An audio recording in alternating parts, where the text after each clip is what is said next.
Hello guys, welcome to hit TV. నేను మీ నిహాల్. ప్రస్తుతం మనతో ఉన్నారు కృష్ణకుమారి గారు. మేడం నమస్తే మేడం. నమస్తే. మేడం, ఈరోజు మాధవిలత గారు ఫిలిం ఛాంబర్‌కి వచ్చి ఏదైతే జేసీ ప్రభాకర్ రెడ్డి గారో మాధవిలత గారి మీద ఏదైతే అనుచిత వ్యాఖ్యలు చేశారో, ఒక ప్రాస్టిట్యూట్ అన్నట్టు జేసీ ప్రభాకర్ రెడ్డి గారు చెప్పారని ఏదైతే మేడం ఇచ్చిన కంప్లెయింట్‌లో అది ఫైల్ చేయడం జరిగింది. కంప్లెయింట్ లెటర్ అనేది శివబాలాజీ గారికి ఇవ్వడం జరిగింది. శివబాలాజీ గారు మహిళా వెల్ఫేర్ కమిటీ ఉందంట వాళ్ళకి ఛాంబర్‌లో. కూర్చొని మంచు విష్ణు గారు కూడా సపోర్ట్ ఇచ్చారు. కూర్చొని చర్చించి మేము మీకు చెప్తా ఉన్నట్టుగానే సానుకూలంగా స్పందించారు అని శివబాలాజీ గారు కూడా చెప్పడం జరిగింది. మాధవిలత గారు మొత్తం ఈ స్టేట్మెంట్ జేసీ ప్రభాకర్ రెడ్డి గారి మీద కంప్లెయింట్ ఇవ్వడం మీకేమనిపించింది? నాకు అసలు లాజిక్ అర్థం కాల. ఫిలిం ఛాంబర్‌లో ఆవిడ పెట్టాల్సిన సందర్భం ఏంటి అసలు? అసలు ఫిలిం ఛాంబర్‌కిను మాధవిలతకి సంబంధం ఉండొచ్చు. కానీ మాధవిలత వ్యాఖ్యలకి, జేసీ పార్క్ మీద చేసిన వ్యాఖ్యలకను ఫిలిం ఛాంబర్‌కి ఏం సంబంధం? మాధవిలత గారు ఫిలిం ఇండస్ట్రీకి సంబంధించిన వ్యక్తి. అవును. ఇప్పుడు ఫిలిం ఇండస్ట్రీకి సంబంధించి ఈమె మీద ఫిలిం ఇండస్ట్రీ వాళ్ళు ఎవరైనా మాట్లాడినా, సినిమాల గురించి మాట్లాడుతూ మాధవిలత గురించి మాట్లాడితే అది ఫిలిం ఛాంబర్కి సంబంధం. అసలు ఫిలిం ఛాంబర్కి ఏంటి సంబంధం చెప్పండి? అసలు ఫిలిం ఛాంబర్ వాళ్ళు ఎందుకు ఎంటర్టైన్ చేశారు? అంటే జేసీ ప్రభాకర్ రెడ్డి గారు చిన్న చిన్న పొట్టి బట్టలు వేసుకుంటారు, సినిమా గురించి ఒక ప్రాస్టిట్యూట్ లా మాట్లాడారని మాధవిలత గారు అంటున్నారు. ఇప్పుడు సినిమా వాళ్ళు సినిమాలను ఉద్దేశించి సినిమాల వాళ్ళు అని కానీ ఆయన మాట్లాడి ఉంటే అది వేరే విషయం. ఆయన మాట్లాడింది ఏంటి? అసలు సినిమాలకి ఏమాత్రం సంబంధం లేని విషయాల్లో నువ్వు మాట్లాడావు. నువ్వు మాట్లాడినప్పుడు నిన్ను వేరే వాళ్ళు నిన్ను అన్నారు, నువ్వు అన్నావు, వాళ్ళు నిన్ను అన్నారు. కాకపోతే నువ్వు ఒక పద్ధతిలో మాట్లాడావో, వాళ్ళు ఇంకొక పద్ధతిలో మాట్లాడారు. ఇప్పుడు నువ్వు చేయాల్సింది ఏంటంటే ఉమెన్ కమిషన్ దగ్గరికి వెళ్ళి ఉమెన్ కమిషన్లో కంప్లైంట్ ఇచ్చుకోవాలి. ఫిల్మ్ ఛాంబర్కి ఏంటి సంబంధం? అక్కడ కూడా కంప్లైంట్ ఇచ్చాను, మళ్ళీ ఇక్కడ కూడా ఈవెందో ఇచ్చుకోవచ్చు. ఆయన ఏమన్నా సినిమాల్లో చేసేవాళ్ళు ఇలా మాట్లాడతారు అని గనక ఆయన మాట్లాడి ఉంటే అనుకోవచ్చు. అసలు ఫస్ట్ నువ్వు దుమ్మెత్తిపోసింది ఎక్కడా అంటే జేసీ పార్క్లో గంజాయి డ్రగ్స్ ఉంటాయి అని మాట్లాడటం. ఒక మహిళ అయ్యుండి ఈమె నేను మహిళను అని మొత్తుకుంటుంది కదా. ఈమెను మేము మహిళగానే గుర్తిస్తున్నాం. నేను కాదు, మహిళ కాదు అని నేనేం అనట్లే. రోజు ఇంట్లో నుంచి బయటికి రావడానికి అవకాశం లేని మహిళలకి ఒక ఆట విడుపులాగా ఆ రోజు December 31 నైటు ఒక ఎంటర్టైన్మెంట్ ప్రోగ్రాం ఏర్పాటు చేస్తే మీరు తిరిగి వచ్చేటప్పుడు జాగ్రత్త అని ఈవిడ ఒక హెచ్చరిక చేసి ఉంటే అది వేరే విషయం. అది కూడా ఈమె అక్కడ ఉండి చేస్తే అర్థం ఉంది. ఈమె ఎక్కడుంది? బెంగళూరులో కూర్చొని ఈమె ఇక్కడ తాడిపత్రిలో జరిగే దాని గురించి మాట్లాడాల్సిన అవసరం ఏంటి? తాడిపత్రిలో ఇంకెవరు మాట్లాడేవాళ్ళు లేరా? అంటే మీరెవరు మాట్లాడడానికి అనొచ్చు. మీరు నన్ను అడిగారు కాబట్టి మాట్లాడుతున్నాను, లేకపోతే నాకేం పని? ఇప్పుడు ఈవిడ దగ్గరికి వెళ్ళి మైక్ పెట్టి ఏమండి అక్కడ ఇలా లేడీస్ స్పెషల్ నైట్ జరుగుతుందంట తాడిపత్రిలో, మీ ఉద్దేశం ఏంటి అని మాధవిలతను ఎవరు అడగల. ఆమె చెప్పింది. మనము ఇక్కడ ఒక విషయాలకి మధ్యలో ఉన్న తేడాని గమనించకపోతే కలగూర గంపై కూర్చుంటుంది. ఇక్కడ విషయం ఏంటి? అక్కడ జరిగింది. అయితే ఇక్కడ వీళ్ళ బాధ ఏంటి అంటే ఈమె నేను బీజేపీ అని చెప్పి ఈవిడ ఎగురుతా ఉంది. అయితే ఇవాళ కేంద్రంలో బీజేపీ పార్టీ ఉంది కాబట్టి ప్రతి వాళ్ళు కొంచెం దాన్ని పూసుకుందామని చూస్తున్నారు. ప్రతి వాళ్ళు. ఇక్కడ ఒక మాధవిలత ఉండేది హైదరాబాద్లో. ఆమె టికెట్ కోసం ఎంత పడరాని పాటలు పడి ఎన్ని అంతకుముందు ఆమె ఫ్రాక్లు వేసుకుని గౌన్లు వేసుకుని తిరిగిన ఆవిడ, బొట్టు గిట్టు ఏమీ పెట్టుకోకుండా ఉన్న ఆవిడ కాస్త ఇంత నోరు వేసుకుని ఆవిడ సీటు సంపాదించిన దాకా వ్రతాలు నోములు పూజలు అన్నీ చేసి యజ్ఞాలు యాగాలు చేసి మొత్తానికి సీట్ అయితే సంపాదించింది. ఓ వీరంగం వేసింది. ఏమైంది? చివరికి అయిపోయింది. ఇట్లా కొంతమంది వీళ్ళందరికీ ఈ సుష్మా స్వరాజు, స్మృతి ఇరానీ వీళ్ళందరూ వీళ్ళకి ఆదర్శం అనమాట. నేను సుష్మా స్వరాజ్ పేరు తీసుకురావడం నిజానికి కరెక్ట్ కాదు అసలు. ఎందుకంటే సుష్మా స్వరాజు చాలా చదువుకున్న మహిళ, అసలు ఆవిడ్ని వీళ్ళతో పోల్చకూడదు. కానీ వీళ్ళు ఏమనుకుంటారంటే మేము కూడా అంత అయిపోదాం అనుకుంటారు. ఇప్పుడు స్మృతి ఇరానీ సినిమాల్లో సీరియల్స్లో చేసింది, మార్కెటింగ్ చేసేది. సరే తప్పేం లేదు, మార్కెటింగ్ చేసిన దానిలో తప్పు లేదు, సీరియల్స్లో చేసింది తప్పు లేదు. కానీ ఆ గ్లామర్ తోటి ఆవిడ ఏం చేశారు, ఆవిడ్ని బీజేపీ బాగా ఆవిడ్ని బీజేపీ ఆవిడకి ఉపయోగపడింది, ఆవిడ బీజేపీకి ఉపయోగపడింది, వాళ్ళిద్దరూ దొందు అన్నట్లు ఉన్నారు. అయితే ఆవిడ 2 సార్లు అఫిడవిట్లో ఆవిడ చదువుకున్న డిగ్రీ గురించి సరిగా రాయల. ఆవిడికి హ్యూమన్ రిసోర్సెస్ ఇచ్చారు, విద్యాశాఖకు సంబంధించి కూడా ఏదో బాధ్యత ఇచ్చారు. అది ఎంత నవ్వులాట విషయమో తర్వాత యూనివర్సిటీలకు వెళ్ళినప్పుడు ఆవిడ ఏం మాట్లాడింది అదంతా ఓ పెద్ద నవ్వులాట అయి కూర్చుంది. ఇక ఆమె గ్లామర్ తగ్గిపోయింది, ఆమె ఈసారి ఓడిపోయింది. సరే, అది వేరే విషయం. ఇప్పుడు ఇక్కడ ఏమవుతుంది అంటే మనము ఏదో ఒక వాగాడంబరం చూపించి వార్తల్లో నిలవాలి అని ఏ విషయాన్ని పెడితే ఆ విషయాన్ని మాట్లాడడం నేర్చుకున్నారు ఇప్పుడు బాగా. ఇప్పుడు మామూలుగా మనుషులు ఎప్పుడు పాపులర్ అవుతారు? మీరు ఎవరన్నా పని చేయండి, జనాల్లోకి వెళ్ళి పని చేయండి, జనాలకు అవసరమైంది మాట్లాడండి, అప్పుడు మీకు ఎవరైనా సరే మీకు సపోర్ట్ ఇస్తారు, మీరు పాపులర్ అవుతారు. సేవ చెయ్యకుండా ఎవ్వరూ రాజకీయ నాయకులు కాలేరు, సోషల్ యాక్టివిస్టులు కాలేరు. మీరు ఏ చట్టాల గురించి మీకు తెలుసు, ఏ న్యాయం ధర్మం గురించి తెలుసు మీకు? నిజంగా బాధితుల పక్షాన మీరు ఎక్కడ నిలబడ్డారు? ఏ రోజు ఏం చేశారు? ఏ బాధితులకు మీరు ఏం చేశారు? జానీ మాస్టర్ విషయం వచ్చింది.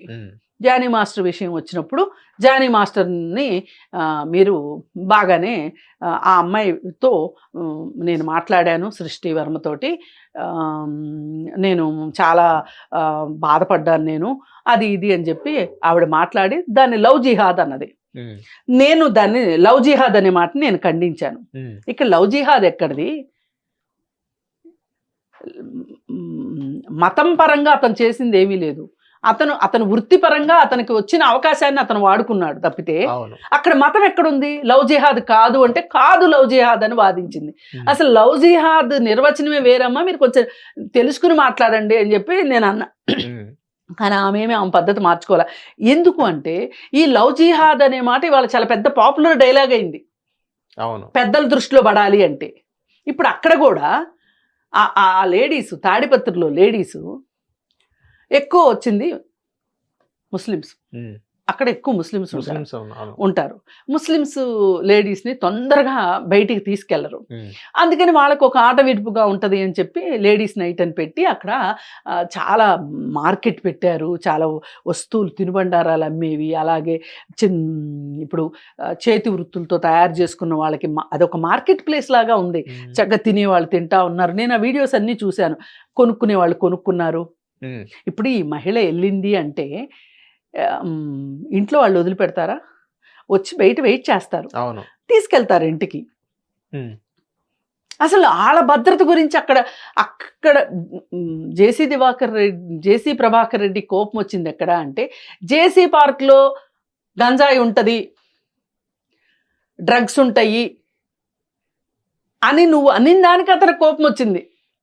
అక్కడ మాధవిలత గారు ఏమన్నారంటే, ఏదైతే అక్కడికి వచ్చారో మహిళలు న్యూ ఇయర్ సెలబ్రేషన్ లో పాల్గొన్నారు, బాగానే ఉంది, రిటర్న్ వెళ్ళేటప్పుడు జాగ్రత్త, అక్కడ ఆ రోడ్ లో దారి మధ్యలో ఏదైనా గంజాయి బ్యాచ్ ఏమైనా ఉంటారేమో జాగ్రత్త అన్నట్టుగానే మాధవిలత గారు చెప్పడం జరిగింది అన్నట్టుగానే చెప్పారు. సో దానికి జేసీ ప్రభాకర్ రెడ్డి గారు ఫిలిం వాళ్ళు ఇంతేనా, ఐ మీన్ ఇండస్ట్రీ వాళ్ళు ఇంత చిన్న చిన్న పొట్టు బట్టలు వేసుకొని ఇంకోటి ఏంటంటే ప్రాస్టిట్యూటర్లా అన్నట్టు మాట్లాడారని మాధవిలత గారు కంప్లైంట్లో ఆ స్టేట్మెంట్ అనేది రాయడం జరిగింది. నేను కాదనట్లే. ఇప్పుడు ఇక్కడ ఈ గొడవ సినిమా ఇండస్ట్రీలో నువ్వు ఈరోజు ఉంటే, సినిమా ఇండస్ట్రీలో ఉన్నావు కాబట్టి నువ్వు ఇలా అని అతను మాట్లాడి ఉంటే మనం అభ్యంతరం చెప్పొచ్చు. ఇప్పుడు నా ఇంటిగ్రిటీ గురించి నువ్వు క్వశ్చన్ చేసావు కాబట్టి నీ ఇంటిగ్రిటీ గురించి నేను క్వశ్చన్ చేస్తాననే దాకా వచ్చింది ఇది. ఓకే, దీనికి ఫిలిం ఛాంబర్కి ఏంటి సంబంధం? నేను అడిగేది అది. అంటే సినిమా వాళ్ళు అన్నట్టుగానే జేసీ ప్రభాకర్ రెడ్డి గారు చెప్పారు కదా, నువ్వు సినిమాల్లో చిన్న చిన్న బట్టలు వేసుకున్నావు అని మాట్లాడాడు ఆయన. సినిమా వాళ్ళందరూ ఇలా అని అనలా ఆయన. అవును. మరి అలాంటప్పుడు పైగా ఇంకొక ఆమె ఎవరో కూడా వచ్చేసేసి యామిని, అసలు ఇది మన సంస్కృతేనా, న్యూ ఇయర్ పార్టీలు జరుపుకోవడం ఏంటి అని ఆవిడ మొదలెట్టింది. మరి అలాంటప్పుడు మోడీ గారు ఎందుకు నూతన సంవత్సర శుభాకాంక్షలు చెప్పారు చెప్పండి? మోడీ గారితో చాలా మంది అదే పెద్ద బీజేపీ వాళ్ళు చెప్పారు, వాళ్ళు కూడా సెలబ్రేట్ చేసుకున్నారు హ్యాపీ న్యూ ఇయర్ అని. ఇప్పుడు నిన్న సంక్రాంతి సెలబ్రేషన్స్ చేసుకున్నారు కిషన్ రెడ్డి గారి ఇంట్లో. ఎస్, చేసుకుంటే తప్పే ఉంది. దానిలో ఆ సంక్రాంతి సెలబ్రేషన్స్ కి వేరే మతాల వాళ్ళు కూడా వచ్చారు. అవును, ఈవెన్ రంజాన్ పండగకి మోడీ గారు కూడా విష్ చేస్తారు ఆబ్వియస్లీ. మరి అలాంటప్పుడు ఇది విదేశీ సంస్కృతి. విదేశీ సంస్కృతిని అరికట్టే విషయంలో మీ ప్రభుత్వం ఏం చేస్తుందో చెప్పండి. నేను ఇంకో ప్రశ్న వేస్తా. వివాహేతర సంబంధాలు తప్పు కాదు అని మీ హయాంలో సుప్రీంకోర్టులో ఒక తీర్పు ఇచ్చారు. దీనివల్ల ఇవాళ సమాజంలో జరుగుతున్న నష్టం అంతా ఇంత కాదు. అవును. ఈ వివాహేతర సంబంధాన్ని ప్రశ్నించిన భార్యకి ఆమెకు అంతగా వివాహేతర సంబంధం నచ్చకపోతే, ఇబ్బంది ఉంటే విడాకులు తీసుకోవచ్చు అని చెప్తున్నారు. అంటే పెళ్లిళ్ళు చేసుకునేది విడాకులు తీసుకోవటానిక? అది ఆడైనా మగైనా మీరు వివాహేతర సంబంధాలు కరెక్ట్ కాదు అని కోర్టులు చెప్తే పాటిస్తారా లేదా ప్రజల ఇష్టం. అవును. కానీ కోర్టే చెప్పిన తర్వాత ఇంకా సామాన్య ప్రజలు ఎలా ఆలోచిస్తారు చెప్పండి? మరి మీరు భారతదేశము కుటుంబ వ్యవస్థ, భారతదేశం మొత్తాన్ని కుటుంబ వ్యవస్థని ప్రపంచం గమనిస్తుంది, అందరూ ఆచరించాలనుకుంటున్నారు అని మీరు వెర్రికోతలకు వస్తుంటారు కదా. మరి అలాంటప్పుడు ఇది క్వైట్ కాంట్రడిక్షన్ కదా. ఈ తీర్పును ఎందుకు ఆపలేకపోయారు మీరు? ఆ తీర్పు ఇవాళ పోలీస్ స్టేషన్కి వెళ్ళి నా భర్త వేరే స్త్రీతోటి సంబంధం పెట్టుకొని నన్ను కొడుతున్నాడు, నన్ను హింసిస్తున్నాడు, నా పిల్లలకు అన్యాయం జరిగింది అని చెప్పి ఏ మహిళ అయినా పోలీస్ స్టేషన్కి వెళ్ళి అడిగితే ఏం చెప్తున్నారు? సుప్రీంకోర్టే చెప్పిందమ్మా తప్పు కాదని, సర్దుకుపోకపోవటం నీకు చేత కాకపోతే విడాకులు ఇచ్చేయి. ఇప్పుడు ఈ మహిళ విడాకులు ఇచ్చేసి ఎక్కడి నుంచోవాలి? అవును. ఇలాంటి అసంబద్ధమైన విషయాలు ఉన్నప్పుడు మాధవీలత గారు ఈ రోజు వచ్చేసేసి అసలు ఇది మన సంస్కృతి కాదు, ఏది మన సంస్కృతో చెప్పండి. నేను ఇది ఎగ్జాంపుల్ చెప్పా కదా. దీన్ని మీరు ఎట్లా మీ గవర్నమెంట్లో జరిగిన దాన్ని మీరు ఎట్లా డిఫెండ్ చేసుకుంటారు చెప్పండి? మీరేమి నిర్వచనం ఇస్తారు దీనికి? అవును. అసలు ఒక మనిషి ఆయన సారీ చెప్పాడు, జేసీ ప్రభాకర్ రెడ్డి సారీ చెప్పాడు, సారీ చెప్పిన విధానం కూడా నచ్చలేదు అంటున్నారు. మరి స్క్రిప్ట్ పంపించండి మీరు, ఆ స్క్రిప్ట్ ప్రకారం చెప్తారేమో, ఆ స్క్రిప్ట్ ప్రకారం చెప్తారేమో, పంపించండి స్క్రిప్ట్. చెప్పిన విధానం కూడా నచ్చలేదు అన్నట్టుగానే చెప్తున్నారు. నేను ఆలోచిస్తున్నది ఏంటంటే వీళ్ళు ఎందుకు ఇంత ఆవేశపడిపోయి, ఇప్పుడు ఎక్కడ దాకా ఎందుకండి, మన హైదరాబాద్ ఎగ్జిబిషన్ ఉందా, లేడీస్ స్పెషల్ అని ఒక రోజు ఉంటుంది తెలుసా మీకు? అది ఆ రోజు పురుషులు లోపలికి రానివ్వరు, ఓన్లీ లేడీసే. మరి వాళ్ళ భద్రత సంగతి ఏంటి చెప్పండి ఇట్లా అనుకుంటే?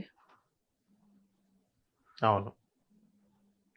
అందుకని ఒక స్పెషల్ పెట్టినందుకు గాను వీళ్ళు అక్కడికి ఎక్కువ ముస్లిం మహిళలు వస్తుండటం వల్ల దాన్ని దృష్టిలో పెట్టుకుని మాట్లాడిన మాటలే తప్పితే వేరే ఏమీ కాదు. అందుకోసం నేను ఒకటే చెప్పదలుచుకున్నా, అసలు మహిళలకి బీజేపీ గవర్నమెంట్ చేస్తున్నంత అన్యాయం అంతా ఇంత కాదు. ఏ రకంగా అంటే అది కూడా చెప్తాను. దాని గురించి మీరు ఏమన్నా ఫైట్ చేస్తారా మాతో కలిసి? ఇప్పుడు ఇది ఉంది కదా, ఇప్పుడు నేను ఇందాక ఇచ్చిన ఎగ్జాంపుల్ ఉంది కదా, ఈ విషయంలో స్త్రీకి అన్యాయం జరుగుతుంది కదా, మరి మీరు ఏ రోజన్నా మీరు రిప్రజెంటేషన్ ఇచ్చారా? అలాగే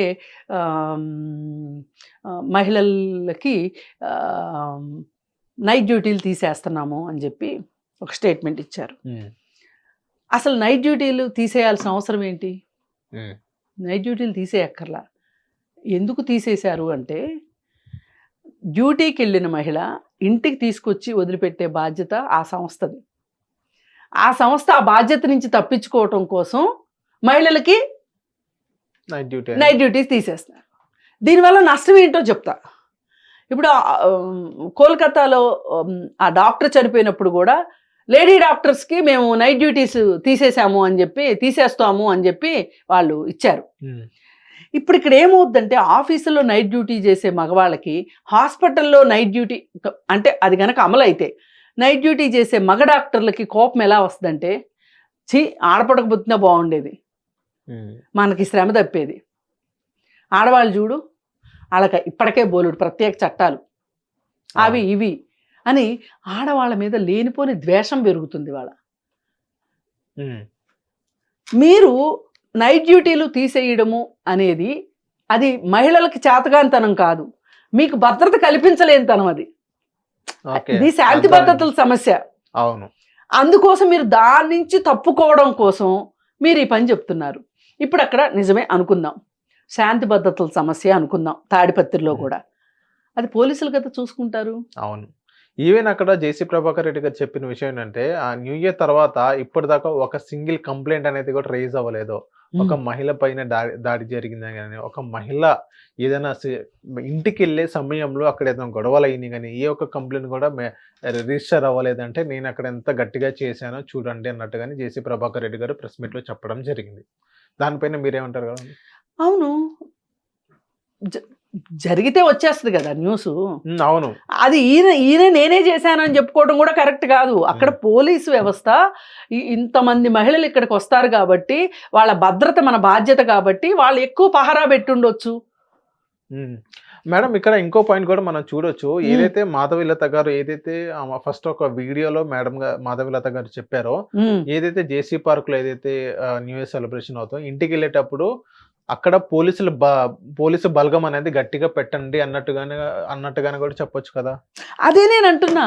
అసలు నేను అనేది ఏంటంటే కన్నుపోయినంత కాటుకు పెట్టుకోవాల్సిన అవసరం ఏంటి? అవును, అక్కడ ఉన్నది బీజేపీ ఎన్డీఏ గవర్నమెంటే కదా. అదే ఎన్డీఏ గవర్నమెంటే. మరి అసలు మీకు తాడిపత్రి గురించి ఆమెకు మాట్లాడాల్సిన అవసరం లేదండి. మీరు ఇప్పుడు ఎవరైనా అంటారు మాధవీలత గురించి మీరెందుకు మాట్లాడుతున్నారండి? మీరు అడిగారు కాబట్టి చెప్తున్నా. ఇప్పుడు సినిమా వాళ్ళకు కూడా సరిగా సమాధానం చెప్పుకోవడం చేతగాక, అమ్మా నీ ప్రైవేట్ వ్యవహారం అది, మాకు చెప్పి స్టేట్మెంట్ ఇచ్చావా? సినిమాలో ఆడవాళ్ళందరూ ఇంతే అని ఆయన అన్నాడా? ఏంటిది అని మాట్లాడాలి. ఎందుకంటే రేపు మళ్ళీ సినిమా వాళ్ళ గురించి ఆమె ఏం మాట్లాడుతుందో ఎందుకు వచ్చిందిలే అని చెప్పి ఇప్పుడు ఇలా ఊరుకోకళ్ళు తయారయ్యారు, ఇలా మాట్లాడేవాళ్ళు అనే ఉద్దేశంతో వాళ్ళు ఏదైనా చాలా డిప్లొమాటిక్గా మాట్లాడి ఉండొచ్చు. కానీ ఏం అవసరం చెప్పండి ఈవిడికి? ఎందుకు మాట్లాడినట్లు? ఆయన ప్రాస్టిట్యూట్ అన్నమాట అనడం ఖచ్చితంగా తప్పే, అనకూడదు. ఆ విషయానికి ఆయన సారీ చెప్పాడు. లేదు నీకు ఆ సారీ నచ్చలేదు, సారీలతో పని లేదు. ఇప్పుడు హత్య చేసి సారీ అంటే ఎట్లా కుదురుతుంది? ఆయనకు శిక్షించబడాలి అనుకుంటే కనుక వెళ్ళి నువ్వు మహిళా కమిషన్ దగ్గర లేదా కోర్టులోనో కేసు పెట్టుకో. చట్టపరంగా వెళ్ళండి, ఇంకెందుకు ఈ లోపు? మరి నాకు సారీ చాలలేదు అంటే నీకు నచ్చినట్లు సారీ చెప్తే నువ్వు వదిలేసేదానివా? పైగా నేను విజ్ఞానికి ఈవిడ పెట్టిన మెసేజ్ కూడా నేను చూసా. విజ్ఞానికి ఏం మెసేజ్ పెట్టిందంటే, మీ అమ్మ నిన్ను ఎట్లాగన్నది, అసలు వాళ్ళ అమ్మ సంగతి నీకెందుకు, నువ్వు మాట్లాడింది బాగుందా అంటే ఇప్పుడు నువ్వు మాట్లాడిందంతా కరెక్ట్ అంటే వాళ్ళని ఏమి అనవన్నమాట. అంటే ఈ నోరేసుకుని పడ్డం ఏంటో నాకు అర్థం కావట్లే. అసలు నువ్వెవరో నాకు తెలీదు కానీ నా గురించి మాట్లాడావు. నీకు తెలుసా జేసీ ప్రభాకర్ రెడ్డి గురించి? నువ్వెందుకు మాట్లాడావు జేసీ పార్క్ లో ఏముంది అని? అవును, నీ ఆస్తులని రాయించుకుంటా. ఎవరన్నారు ఈ మాట? దాసరి విజ్ఞాన్ని రాయించుకుంటుందంట. మీ అమ్మ నిన్ను ఎట్లాగన్నదో, నా అభ్యంతరం ఆస్తులు రాయించుకున్నా నాకు పర్వాలేదు, అది వాళ్ళిద్దరు వ్యవహారం. అసలు ఒక మహిళను నువ్వు ఎందుకు తీసుకొచ్చావు? అసలు ఆ మహిళ ఏం చేసింది? అవును, దాసరి విజ్ఞాన్ తల్లికి ఈ విషయంలో సంబంధం ఏంటి? ఇప్పుడు ఆవిడ వేస్తుంది కేసు. నిన్ను ఎట్లాగన్నదో అంటే నువ్వు మీ అమ్మా నాన్నకు నువ్వెట్లా పుట్టావో ఆయన కూడా వాళ్ళ అమ్మా నాన్నకు అట్లాగే పుట్టాడు. ఎవరైనా అంతే కదా. ఇప్పుడు రోడ్డు మీద అడుక్కు తినేవాడైనా అలాగే పుడతాడు, అంబానీ కొడుకైనా అట్లాగే పుడతాడు. ఇది స్పెషల్ గా మాట్లాడుకోవాల్సిన అవసరం లేదు. మేడం ఇక్కడ మనం మాట్లాడుకోవాల్సింది ఏంటంటే మాధవీలత గారు ఇప్పుడు మీరు చెప్పారు ఒక చిన్న ఒక మిస్కమ్యూనికేషన్ మిస్అండర్స్టాండింగ్ చీచి చంద్ర ఇప్పుడు ఫిలిం ఛాంబర్ దాకా కేసు అనేది ఫైల్ అవడం జరిగింది. సో ఇక్కడ ఏదైనా మాధవీలత గారు బీజేపీలో ఏదైనా సీట్ కోసం కానీ ఏదైనా పదవి కోసం ఐ మీన్ ఒక చైర్మన్ పదవి కానీ వేరే పదవి కోసం కానీ ఇలాంటి స్టంట్స్ చేస్తున్నారు అన్నట్టుగానే క్వశ్చన్ ఆ క్వశ్చన్ రైజ్ అవ్వచ్చా? ఇప్పుడు అధికారంలో ఉన్న అంటే ఏదన్నా సిచ్యువేషన్ మీడియాలో ఖచ్చితంగా అధికార పార్టీ తోటి వాళ్ళ ప్రాపకం కోసం ఇలా చేసే జిమ్మిక్కులు చేసే రాజకీయ నాయకులను చాలా మందిని చూసాం. ఇప్పుడు నేను హైదరాబాద్ ఎగ్జాంపుల్ చెప్పింది అందుకే, మాధవీలత ఎగ్జాంపుల్. అంతకుముందంతా ఆవిడ ఎలా ఉంది, ఆవిడ వ్యవహార శైలి ఎలా ఉంది, ఆవిడ వేషభాషలు ఎలా ఉన్నాయి, ఆవిడ తీరుతెన్నులు ఎలా ఉన్నాయి, సీటు కావాలి అనుకున్నప్పుడు ఇమ్మీడియట్గా ఆవిడ నూలు చీరలోకి మారిపోయి 6 గజాలు చీర కట్టుకొని ఓ చిన్న పాక వేసుకొని ఆ పాకలో ఒక ఆవును పెట్టి అక్కడికి మీడియాని అందరినీ పిలిపించుకొని ఇంటర్వ్యూలు ఇప్పించుకొని మొత్తానికి ఎట్లయితే ముస్లిమ్స్ని ఇష్టం వచ్చినట్టు తిట్టి నేను వస్తున్నా రండి, ఎవరు వస్తారో రండి, దమ్ముంటే రండి, ధైర్యం ఉంటే రండి అని చెప్పి ఆవిడ సవాళ్ళు విసిరి ఎంత హంగామా చేసిందో చూసాము. మొత్తానికి ఎట్లయితే సీటు అయితే సంపాదించుకుంది. సీటు సంపాదించుకుంది కదా, మరి ఇప్పుడు అయిపోయింది, ఎలక్షన్ అయిపోయింది, అయితే మటుకు జనాల్లో పనిచేయకూడదా? ఇప్పుడు ఇది అడ్రస్ ఏది అసలు? ఆ దొంగ అఘోరి వచ్చినప్పుడు అసలు అఘోరి అనకూడదు, ట్రాన్స్జెండర్ అనాలి. ఆ విషయం వచ్చినప్పుడు వచ్చింది. ఎలక్షన్ తర్వాత ఆ విషయానికి మధ్యలో హైదరాబాద్లో ఏమీ జరగలేదా? ఏది అడ్రస్ ఏది? ఇప్పుడు పురంధరేశ్వర గారిని కూడా ఒక స్టేట్మెంట్ ఏమి ఇచ్చారంటే ఈ విషయంలో, నీ ఫైట్ నువ్వు చేసుకో, ఎందుకంటే ఆమె బీజేపీ పార్టీ తరఫున మాట్లాడితే ఆవిడ బీజేపీ పార్టీని క్వశ్చన్ చేసే అవకాశం ఉంటుంది, డిఫెన్స్ లో పడిపోయే అవకాశం ఉంటుంది. ఎందుకంటే కూటమిలో ఉన్నారు కాబట్టి వాళ్ళు అసలు ఏదైనా ఇప్పుడు బీజేపీ పార్టీకి ఈ వ్యాఖ్యలతో సంబంధం లేదు, అసలు సినిమా ఇండస్ట్రీకి సంబంధం లేదు, కేవలం మాధవీలత వ్యక్తిగతమైన వ్యాఖ్యలు ఇవన్నీ. ఇప్పుడు ఈవిడ వీళ్ళందరిని ఏమైనా అడిగిందా, నేను ఇలాంటి స్టేట్మెంట్ ఇవ్వాలనుకుంటున్నాను, ఏమన్నా ప్రాబ్లం అవుతుందా అని? మరి ఎవరికి సంబంధం? జేసీ ప్రభాకర్ రెడ్డి గారికి ఇద్దరు సంబంధం ఉందా? వాళ్ళిద్దరికి కూడా సంబంధం లేదు. ఈమె సొంతగా ఒక పాపులారిటీ కోసం చేసుకున్న మాట ఇది తప్పితే వేరే ఏమీ లేదు. అసలు న్యూ ఇయర్ పార్టీల్లో బెంగళూరులో ఒక్కొక్క పబ్ నుంచి తాగి పడిపోయిన అమ్మాయిల్ని కానీ తాగి పడిపోయిన అబ్బాయిల్ని కానీ మోసుకు రావటం అనేది మనం చూసాం. అవును, ఆ రోజు చూసాం. అట్లాంటి ఘటన ఏమన్నా జేసీ పార్క్ లో జరిగిందా? లేదు. ఆల్కహాల్ ఒక చిన్న ఇది కూడా లేదు. మరి నువ్వు బెంగళూరులో ఉంటున్నప్పుడు బెంగళూరులో అసలు ఈ విదేశీ సంస్కృతి ఏంటి అని ఎందుకు మాట్లాడలే? అంటే మద్యం తాగటం స్వదేశీ సంస్కృత? మరి మీరు మోడీ గారికి చెప్పి ఎందుకు బ్యాన్ చేయించట్లా? దేశం మొత్తం మద్యపాన నిషేధం పెడితే ఎవరిని వద్దంటారా? నేనైతే వద్దన్ను. ఎందుకంటే అసలు ఈ మద్యం వల్లే మహిళల జీవితాలు నాశనం అవుతున్నాయి. అవును, పెట్టండి, ఎవరు వద్దంటారు? ఇప్పుడు మీరంతా బీజేపీ కదా, హిందుత్వ అని మాట్లాడుతున్నారు కదా, మీరు కావచ్చు, ఆ సాధినేని యామిని కావచ్చు, మీరందరూ మాట్లాడుతున్నారు కదా. ఓకే, మీరు అందరూ కలిసి వెళ్ళి మోడీ దగ్గర మొరపెట్టుకోండి. గుజరాత్ ఒక్క దాంట్లో మద్యపాన నిషేధం పెడితే ఎట్లా, దేశం మొత్తం పెడదాము, ఏ రాష్ట్రంకి ఆ రాష్ట్రం పెడితే అంతర్రాష్ట్రాల మధ్యలో స్మగ్లింగ్ జరుగుతుంది, దేశం మొత్తం మద్యపాన నిషేధం పెడదాము అని చెప్పండి, మేము కూడా తోడొస్తాం. ఇవాళ ఒక మహిళకి కానీ ఒక పురుషుడికి కానీ ఒక బిడ్డకు కానీ కూడు గుడ్డ పెట్టేది పని మాత్రమే. మీరు పని ఇప్పించే పని మీద ఉండండి, మీరు ఉపాధి కల్పించండి, వైద్యం ఇవ్వండి, అలాగే ఉండటానికి ఇల్లు, తినటానికి తిండి, ఇవన్నీ వచ్చేలాగా చేయండి. ఎవరిని ముద్దలు కలిపి తినిపించమని ఎవరో చెప్పరు. వాళ్ళ ఆహారాన్ని వాళ్ళు సంపాదించుకునేటట్లుగా వాళ్ళని ఎంపవర్ చేయమని చెప్తున్నాం, ఆడవాళ్ళకైనా మగవాళ్ళకైనా ఎవరికైనా సరే. అంతేగాని ఈ మతం ఏం ఇస్తుందండి? మతం తిండి పెడుతుందా చెప్పండి? లేదు, అలాంటి ఏం పట్టదు. ఎప్పుడు పెడుతుంది మతం? ఇప్పుడు మీరు ఒక మతానికి చెందిన వాళ్ళు, ఏ రంజాన్ పండుగప్పుడు జకాత్ ఇవ్వగలిగిన స్తోమత ఉన్న వాళ్ళు ఆ రోజు పెడతారు. అవును. లేదు అంటే మసీద్ దగ్గర ఎవరన్నా కూర్చుంటే వాళ్ళకి ఏదన్నా సంతర్పణ చేస్తారు. లేకపోతే ఇంకోటి పేదవాళ్ళ కోసం పేదవాళ్ళ పెళ్ళిళ్ళు జరిపించడమో లేకపోతే చదువులు చెప్పించడం ఇట్లాంటివి చేస్తారు. అలాగే హిందూ మతం వాళ్ళు కూడా చేసుకుంటున్నారు, అలాగే క్రిస్టియన్ మతం వాళ్ళు కూడా చేసుకుంటున్నారు. అంతవరకే చేస్తారు కానీ ఇంకా అంతకుమించి అయితే చేయరుగా ఎవరైనా. అంతకుమించి చేయాలంటే ఎవరు చేయాలి? గవర్నమెంట్ మాత్రమే చేయాలి. ఆ దిశగా మీరు పనిచేయండి. మీకు మహిళల భద్రత గురించి మీకు అంతగా పడితే మరి కతువాలో జరిగినప్పుడు ఏం చేశారు, హత్రాస్లో జరిగినప్పుడు ఏం చేశారు? కతువాలో ఒక చిన్న పాప 7 ఏళ్ల 8 ఏళ్ల పాపని ఒక గుడిలో మత్తు ఇంజక్షన్లు ఇచ్చి అత్యాచారం చేసి చంపినప్పుడు ఏం జరిగింది? అసిఫా సంగతి ఏంటి చెప్పండి. అవును. అవి మీకు కనిపించవా? హత్రాస్లో జరిగింది ఏంటి? అసలు ఆ అమ్మాయిని బతకనివ్వలేదు ఫిర్యాదుదారుని. ఎవరి మీద అయితే అత్యాచారం జరిగిందో అమ్మాయి చనిపోయింది. కంప్లైంట్ ఇవ్వడానికని వెళ్తుంటే కుటుంబ సభ్యులను చంపేశారు యాక్సిడెంట్ చేసి. ఎన్ని చూడలేదు మనం. అంటే నేను బీజేపీ గవర్నమెంట్ వచ్చిన తర్వాత ఇవన్నీ జరుగుతున్నాయని నేను చెప్పట్లేదు. అవును, అత్యాచారాలు జరగడం కూడా కరెక్ట్ అని నేను అనను, సర్వసాధారణం అని కూడా నేను అన్ను. కానీ మన పరిస్థితుల్లో జరుగుతున్నాయి, వాటిని ఎలా ఎదుర్కొందాము అని ప్లాన్ చేయాలి మనం. అలాగే బాధితురాలకి ఏ వరకు మనం సహాయం చేయాలి అనేది మనం చూడాలి తప్పితే ఏమైనా మంత్రదండం ఉందా రాత్రికి రాత్రి ఇవన్నీ ఆగిపోవటానికి? నేను అంత అమాయకంగా చెప్పను, ఎందుకంటే సమస్యలు చూస్తున్నా కాబట్టి. ఎవరి దగ్గర అల్లావుద్దీన్ అద్భుత దీపం లేదండి సమస్యల పరిష్కారానికి. పోరాటాలు చేయవలసిందే, సమస్యల్ని ప్రభుత్వం దృష్టికి తీసుకెళ్లవలసిందే, ప్రభుత్వమే పరిష్కరించాలి. ఇప్పుడు మనం ఎవరమన్నా సహాయం చేశాము అంటే అది పైపోతు మాత్రమే. అసలు రోగానికి మందు ఎవరి దగ్గర ఉంటుంది? ప్రభుత్వం దగ్గరే ఉంటుంది. దానికోసం మనం పనిచేయాలి తప్పితే ఈ లేనిపోని.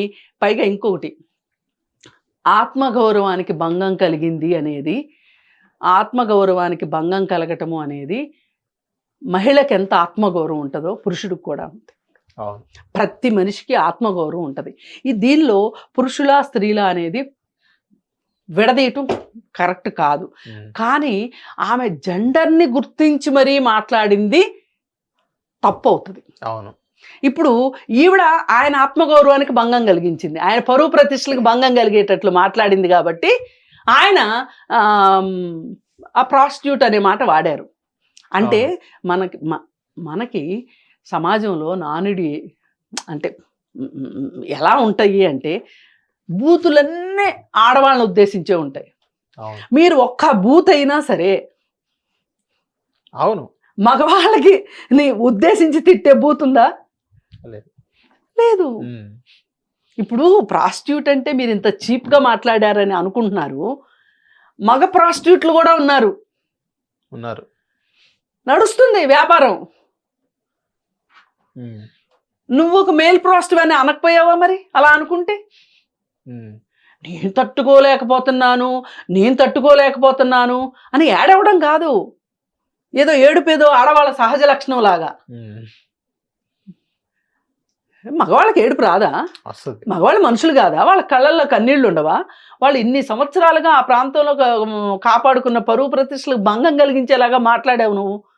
నువ్వు ఒక కేసు వేస్తే ఆయన ఇంకో కేసు వేస్తాడు రేపు పొద్దున. ఇద్దరు కలిసి రాజీ పడుదురు. కానీ ఇప్పుడు అందరికి ఇప్పటిదాకా వినోదం పంచారని సంతోషిద్దాం. హిట్ టీవీ యాప్, ఇందులో short news, live news, entertainment shows, movies, digital magazines తో పాటు మీ జిల్లా వార్తలను కూడా ఫ్రీగా చూడొచ్చు. అంతేకాదు కేజీ నుంచి పీజీ వరకు విద్యార్థులకు స్కాలర్షిప్ కూడా అందిస్తున్నాం. ప్రతి వారం 10 మందికి లక్కీ డ్రా ద్వారా ఒక్కొక్కరికి 10,000 రూపాయలు అందిస్తున్నాం.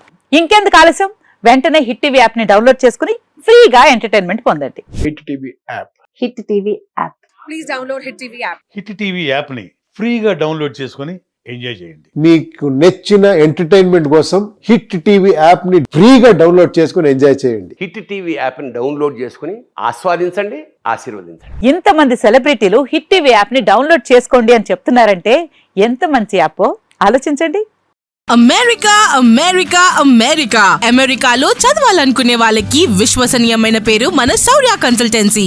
UK లో 1 year masters, UK లో 1 year masters, 2 years work permit up to 5 years visa. Contact Saurya Consultancy. Contact 89851 89851.